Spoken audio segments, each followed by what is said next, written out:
സിബിനെ ഇപ്പോൾ മെഡിക്കൽ റൂമിലേക്ക് വിളിച്ചിരിക്കുകയാണ്. സിബിൻ രാവിലെ തൊട്ട് ഭക്ഷണമൊന്നും കഴിച്ചിട്ടില്ല. വളരെ ടയേർഡാണ്. മെന്റലി വളരെ വീക്കാണ്. ടാസ്കുകളിലൊന്നും തന്നെ പങ്കെടുക്കുന്നില്ല.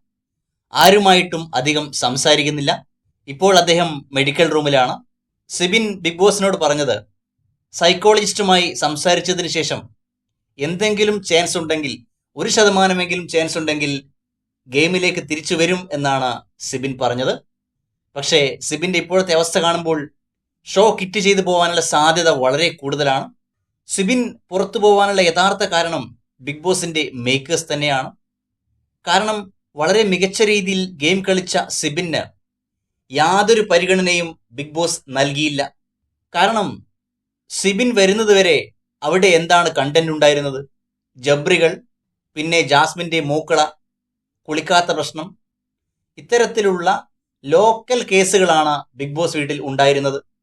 എന്നാൽ സിബിൻ വന്നതിന് ശേഷമാണ് കളി മാറിയത്. മികച്ച രീതിയിലുള്ള ഗെയിമാണ് സിബിൻ നടത്തിയത്.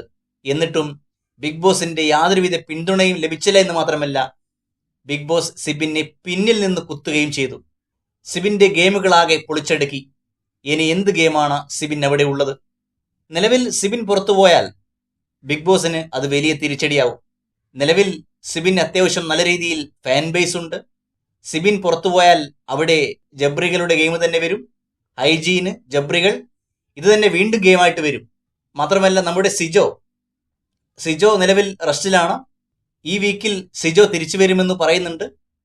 അങ്ങനെയാണെങ്കിൽ സിജോ തിരിച്ചു വരുന്നത് വരികയെങ്കിലും സിബിനെ ഷോയിൽ പിടിച്ചു നിർത്തിയാൽ മാത്രമേ ബിഗ് ബോസിന് നല്ല രീതിയിൽ കണ്ടന്റ് ഉണ്ടാക്കാനായിട്ട് സാധിക്കുകയുള്ളൂ. നിലവിൽ സിബിൻ ഒന്നും ചെയ്തില്ല എങ്കിൽ പോലും, വെറുതെ ഇരുന്നാൽ പോലും അതും കണ്ടന്റാണ്. പക്ഷേ സിബിൻ പുറത്തു പോയി കഴിഞ്ഞാൽ തീർച്ചയായിട്ടും കണ്ടന്റിന് വലിയ രീതിയിലുള്ള ക്ഷാമം ഉണ്ടാവും.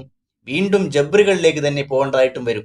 എന്തായാലും സിബിൻ ശക്തമായിട്ട് തിരിച്ചു വരുമെന്ന് തന്നെ നമുക്ക് പ്രതീക്ഷിക്കാം.